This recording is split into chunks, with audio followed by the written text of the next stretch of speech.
है। जिन जिन चीजों से रोजा टूट जाता है वो आप जरा समझ लीजिएगा। नंबर एक, एक एक करके मैं आपकी खिदमत में रख रहा हूं। अगर आपने देखा होगा बहुत सारे लोग हुक्का वगैरह पीने के आदी होते हैं, अगर उन्होंने हुक्का पी लिया या बीड़ी वगैरह पी ली तो इससे भी रोजा टूट जाता है। इसी तरीके से सिगरेट किसी ने पी लिया तो रोजा टूट जाएगा, या ऐसे ही पान तंबाकू किसी ने खा लिया तो इससे भी रोजा टूट जाता है। कान में अगर किसी ने दवाई डाल दी तो इससे भी रोजा टूट जाता है। नथनों में अगर किसी ने दवाई चढ़ाई तो इससे भी रोजा टूट जाता है। ठीक है। अब यहां पर एक चीज और मैं आपको बता दूं, अगर कान में नहाते वक्त पानी चला गया तो इससे रोजा नहीं टूटेगा। खुद ब खुद पानी चला गया तो इससे रोजा नहीं टूटेगा। अब आइएगा, देखिए रोजा जिन चीजों से टूट जाता है वो दो तरह की होती हैं। वो चीजें जो कज़ा और कफ़ारा दोनों को लाजिम करती हैं वो दो तरह की होती हैं। लेकिन कुछ चीजें वो हैं जिनसे कि सिर्फ कज़ा लाजिम होती है, कफ़ारा लाजिम नहीं होता है। लेकिन हदीस पाक की रोशनी में मैं आपको बताने के लिए जा रहा हूं। अगर कोई रोजे की हालत में रोजादार है और वो जानबूझ करके कुछ खा या पी ले तो उस पर कज़ा और कफ़ारा ये दोनों वाजिब होंगे, क्योंकि उसे याद भी है कि मैं रोजा हूं और जानबूझ करके वो खा पी रहा है तो उसके ऊपर कफ़ारा भी लाजिम होगा और कज़ा भी उसकी लाजिम होगी, जैसे कि सही बुखारी शरीफ के अंदर यह हदीस पाक मौजूद है।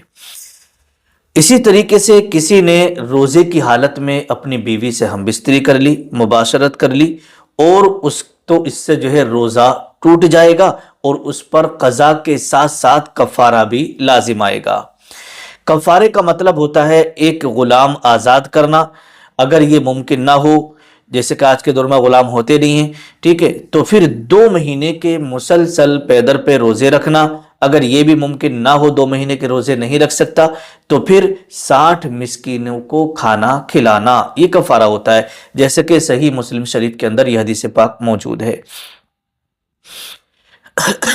वो दो चीजें जिससे कि सिर्फ कज़ा लाजिम करती हैं और कफ़ारा लाजिम नहीं होता है। जैसे अगर किसी शख्स ने भूल कर खा पी लिया, ठीक है, और फिर समझने के बाद भी खाता रहा, मतलब एक तो ये धोखे से अगर किसी ने खा लिया, चाहे वो पेट भर कर खा ले, ठीक है, तो उसे रोजा नहीं टूटेगा। उसने धोखे से खाया और खाने के बाद उसे खाते खाते याद आ गया कि यार मेरा रोजा है, फिर भी वो खाता ही रहा, है ना। उसने समझ लिया कि मेरा रोजा है और मैं धोखे से खा रहा था, फिर वो जानबूझ के खाने लगा। तो इस सूरत में जैसे कि इब्ने माजा के अंदर यह हदीस पाक मौजूद है कि अगर कोई शख्स जानबूझकर अगर कोई शख्स भूल कर कुछ खा पी ले और बाद में याद आने पर भी वो खाता रहे तो उसका रोजा टूट जाएगा और उसके ऊपर कज़ा लाजिम होगी, जैसे कि सुनन इब्ने माजा के अंदर हदीस पाक है। अगर कोई शख्स जानबूझकर कै करे तो उसका रोजा टूट जाएगा और उसके रोजे की कज़ा लाजिम होगी, जैसे कि सुनन तिरमिजी के अंदर हदीस पाक मौजूद है। ऐसे ही अगर कोई शख्स जानबूझकर नाक या कान के जरिए कोई चीज जिस्म के अंदर पहुंचाए तो रोजा टूट जाएगा और कज़ा वाजिब होगी। इसी तरीके से जैसे कि हवाला फतहुल बारी और शरह सही बुखारी के अंदर ये हदीस पाक मौजूद है। अगर औरत को दिन में हैज या निफास आ जाए तो उसका रोजा टूट जाएगा, चाहे वो इफ्तार करे या ना करे, क्योंकि आपने देखा होगा बहुत सारी हमारी इस्लामी माँ बहनें वो होती हैं जब उन्हें पीरियड आ गया रोजे की हालत में तो वो सोचती हैं कि चलो अभी 2-2:30 बजे हैं, रोजा पूरा कर लो। तो देखिएगा जिस वक्त भी पीरियड आ गया, जिस वक्त भी एमसी शुरू हो गई, तो समझो उसी वक्त रोजा टूट जाता है। अब वो औरत खा पी सकती है, उसके ऊपर कोई गुनाह नहीं होगा।